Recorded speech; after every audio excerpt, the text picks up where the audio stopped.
এই তাকওয়া, এই ভয়টা কি জিনিস? তিনটা হাদিস শুনেন।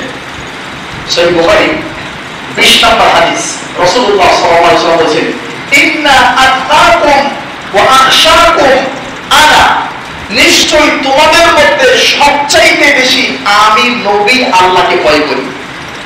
সহিহ বুখারীর আরেকটা হাদিস, ইন্নী লা আ'লামুকুম বিল্লাহ ওয়া আতকাকুম লাহু, আমি আল্লাহকে সবচাইতে বেশি জানি, এইজন্য আমি আল্লাহকে সবচেয়ে বেশি মানি।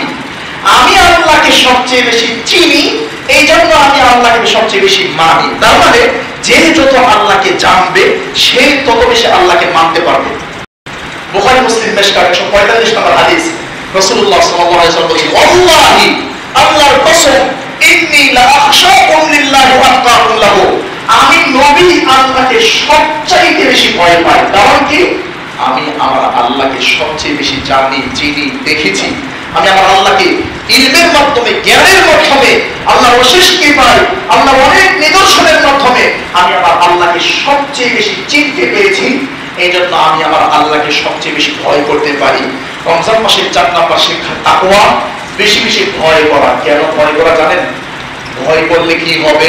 সূরা হাদীদ শেষের আয়াত আল্লাহ তাআলা বলছেন, ইয়া আইয়ুহাল্লাযীনা আমানু তাকুল্লাহা ওয়া আমিনু বিরাসূলিহি ইউতিকুম কিফলাইন মির রাহমাতিহি ওয়া ইয়াজআল লাকুম নূরা। ইমানদাররা, তোমরা যদি তাকওয়া অবলম্বন করতে পারো, আল্লাহর ভয়কে অন্তরে জায়গা দিতে পারো, ইউতিকুম কিফলাইন মির রাহমাতি, তাহলে আল্লাহ তোমাদেরকে ডাবল ডাবল রহমত দিবেন। সুবহানাল্লাহ। ওয়া ইয়াজআল লাকুম নূরা, এবং আল্লাহ তোমাদেরকে এমন নূর দিবে, তামশুনা বিহি, যে নূর দিয়ে তোমরা সামনে পথ চলতে পারবে। সুবহানাল্লাহ। তাহলে আল্লাহকে ভয় করলে এটা একটা গুরুত্বপূর্ণ লাভ। আমার প্রিয় ভাইরা, আল্লাহ সুবহানাহু ওয়া তাআলা কোরআন কারীমে বলছেন, সূরা হজ্জের প্রথম আয়াত, ইয়া আইয়ুহান নাসু তাকু রাব্বাকুম ইন্না জালজালাতাস সাআতি শাইউন আযীম। মানব মণ্ডলী, তোমরা আমি আল্লাহকে ভয় করো। জানো, ইন্না জালজালাতাস সাআ, নিশ্চয়ই কিয়ামতের কম্পন, ভূমিকম্প, কিয়ামতের আগে পৃথিবীতে যে কম্পন তৈরি হবে, সেই আযীম, এটা মারাত্মক কঠিন এবং জটিল। অতএব তোমরা সেই আল্লাহকে ভয় করো। দেখতেই পেয়েছেন গত 2 দিন আগে মিয়ানমার, থাইল্যান্ডের কি অবস্থা আল্লাহ করে দিলেন।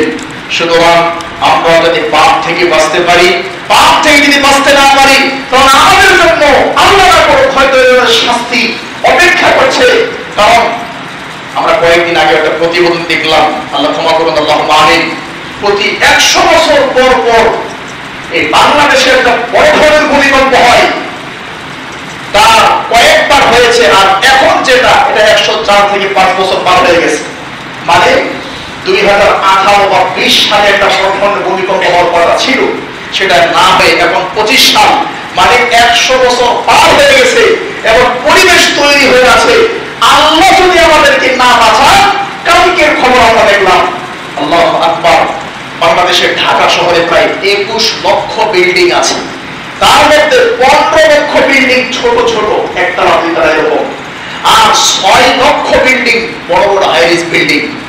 যদি ভূমিকম্প হয়, আল্লাহ না করুক, আল্লাহ হেফাজত করুক, আল্লাহুম্মা আমিন, তাহলে প্রায় 2.5 লক্ষ বিল্ডিং ধসে পড়বে আর লক্ষ লক্ষ মানুষের প্রাণহানি হবে। আল্লাহ, আমরা দুর্বল, আমরা অসহায়, আমরা কেউ না, আমাদের কেউ নাই আপনি ছাড়া, আপনি আমাদেরকে হেফাজত করুন, আল্লাহুম্মা আমিন।